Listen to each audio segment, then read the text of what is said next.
le chemin pour la paix. Le Congolais continue à mourir. Nous, on négocie. Ah oui, on échange en tout cas à Doha avec le FCM 23. Pourtant, ils sont auteurs de massacres de vos compatriotes.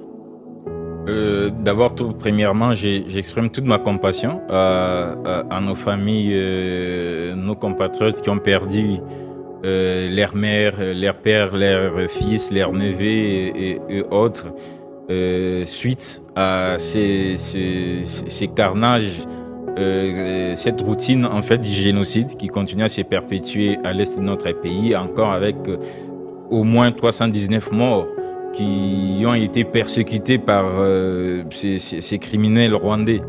Et j'exprime aussi ma compassion à tous nos compatriotes qui vivent dans la peur, la terreur.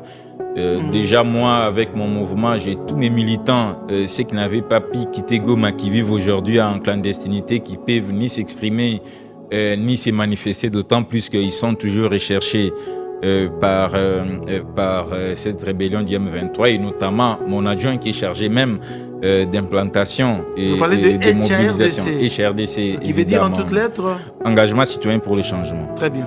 Donc, toute ma compassion à eux, et je crois qu'ils peuvent tenir que le coup. Nous sommes des cœurs avec eux. Et dans un laps de temps, nous espérons bien évidemment que la paix va pouvoir se rétablir et que ces criminels vont répondre bien évidemment de leurs actes.